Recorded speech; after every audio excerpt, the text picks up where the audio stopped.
de qui il s'agissait, d'un Mourazaken qui, lors d'une expédition en calèche, il y a un de ses fils de tzitzit qui s'est arraché. Ça se trouve, elle est connue, hein, donc peut-être quelqu'un peut me rattraper. Et du coup, il y a un de ses tzitzit qui s'est arraché, un de ses fils qui s'est arraché, et du coup, il a arrêté la calèche. Il a dit stop, on n'avance plus, je peux plus avancer. Il me manque un fil, mon tzitzit n'est plus qu'à cher, il faut qu'on s'arrête, on attend qu'un marchand il passe par là, et qu'il ait du fil sur lui, que je puisse réparer mon tzitzit avant d'avancer. Donc ils attendent des heures et des heures.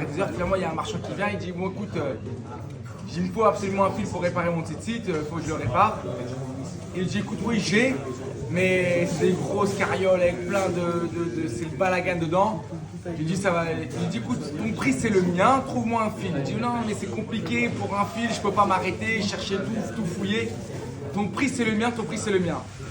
Il dit tout ce que tu veux, je te donne, c'est pour moi. Il dit tout ce qui est dans ta poche, tout ce qui est dans ma poche, tout ce qui est dans tes valises. Il dit tout ce que j'ai dans mes valises c'est pour toi. Bon, le mec il voit qu'il arrive à récupérer un max, il dit bon ok. Il prend tout ce qu'il y a à prendre, il lui prend tout, hein. Sans scrupule.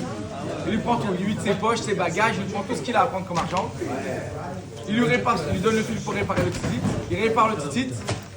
Et quand il arrive dans la ville à destination de là où il devait aller, je ne sais plus qui était le rav qui l'attendait, parce que c'était trop technique après, mais le rav qui l'attendait lui tend une bourse avec la somme d'argent qui lui avait été pris à ce moment-là.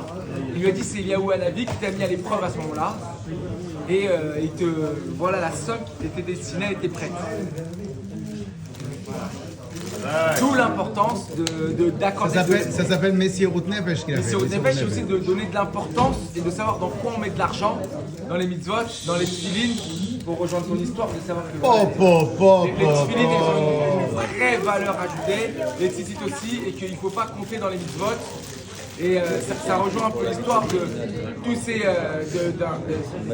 Aujourd'hui, on a l'habitude de faire des grandes fêtes, des grands spectacles pour une bar mitzvah, le photographe, la fête, le traiteur, la salle. On dépense 100 000 euros dans une bar mitzvah.